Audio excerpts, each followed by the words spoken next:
নমস্কার বন্ধুরা, সর্বাণী রান্নাঘরে আপনাদের সবাইকে স্বাগত। বন্ধুরা, আজকে আমি আপনাদের সঙ্গে শেয়ার করব কলমি শাকের সঙ্গে কুঁচো চিংড়ি আর বড়ি দিয়ে অপূর্ব স্বাদের রেসিপি, যেটা গরম ভাতের সঙ্গে খেতে দারুণ লাগবে। আর বন্ধুরা, কলমি শাক যারা পছন্দ করে না, কলমি শাককে যদি এইভাবে রান্না করে দেওয়া যায়, তাদেরও পাতে পড়লে তারা কিন্তু চেয়ে খাবে। আশা করি বন্ধুরা, আজকের এই কলমি শাকের রেসিপি আপনাদের সবারই ভীষণ ভালো লাগবে। তাহলে চলুন রেসিপিতে যাওয়া যাক। বন্ধুরা, আজকে আমি কলমি শাকের এই রেসিপিটা মাটির উনানে তৈরি করব। প্রথমে বড়িগুলোকে ভেজে নেব। বড়িগুলো ভাজা হয়ে গেছে। এখন একই তেলের মধ্যে কুচো চিংড়িগুলোকে ভেজে নেব। কুচো চিংড়িতে লবণ আর হলুদ মাখানো আছে।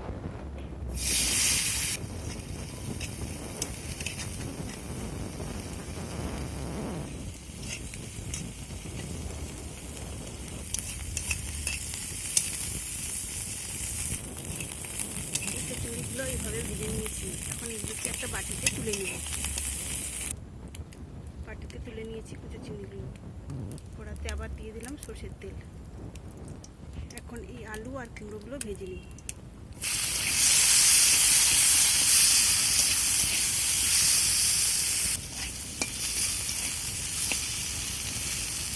কিছুক্ষণ নাড়াচাড়া করে নিয়েছি। এখন আমি এর মধ্যে দিয়ে দেবো লবণ আর হলুদ।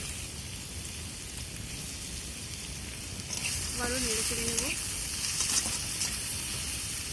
এখন ঢেকে দেবো 2 মিনিটের জন্য। 2 মিনিট পরে ঢাকাটা খুলে নিলাম। নিয়ে আবারও একটু নেড়ে চেড়ে দিয়ে আবারও ঢেকে দেবো 2 মিনিটের জন্য। এতে সবজিগুলো একটু সফট হয়ে যাবে। আবারও খুলে নিলাম 2 মিনিট পরে। এখন আর আলু কুমড়োটা অনেকটাই সেদ্ধ হয়ে গেছে। এগুলো এখন তুলে নেব। কড়ার মধ্যে আবারও দিয়ে দিলাম সামান্য সর্ষের তেল। ফোড়নে দিলাম শুকনো লঙ্কা, গোটা জিরা। এখন দিচ্ছি গ্রেট করা রসুন 1 চা চামচ।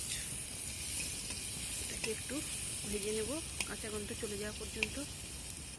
এখন দিচ্ছি একটা মিডিয়াম সাইজের কুচানো পেঁয়াজ। এটাকেও নাড়াচাড়া করে ভেজে নেব।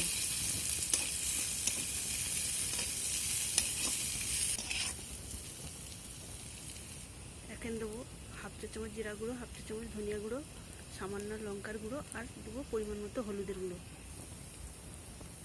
দিয়ে দিলাম সামান্য জল। এখন মশলাটাকে ভালো করে কষিয়ে নেব।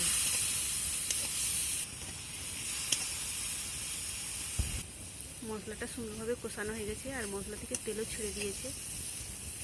এখন আমি এর মধ্যে দিয়ে দিচ্ছি ভেজে রাখা আলু আর কুমড়ো। এই মশলার সঙ্গে ভালো করে কষিয়ে নেব।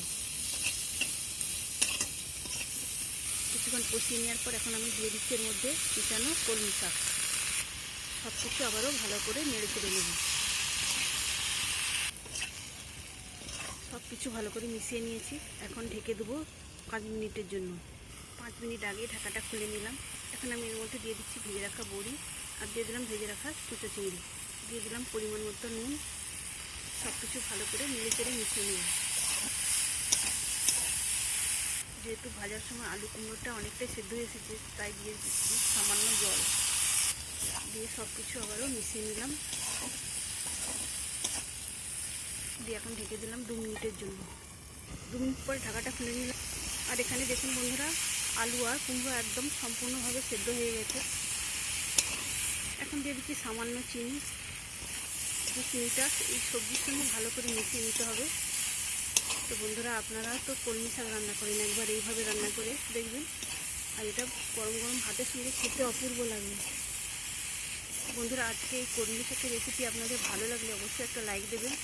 সেই সঙ্গে নতুন বন্ধুরা আমার চ্যানেলটিকে সাবস্ক্রাইব করে আমার পাশে থাকবেন। আর বন্ধুরা, এই রেসিপিটা এই মাখা মাখা অবস্থাতেই আমি নামিয়ে নেব। আর এইভাবেই এটা খেতে ভালো লাগে।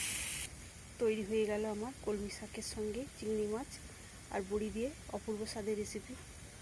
বন্ধুরা, আজকের রেসিপি আপনাদের ভালো লাগলে অবশ্যই লাইক আর সেই সঙ্গে কেমন হয়েছে কমেন্ট করে জানাবেন। তাহলে আজকের মতো আসি। সবাই ভালো থাকবেন, সুস্থ থাকবেন। ধন্যবাদ।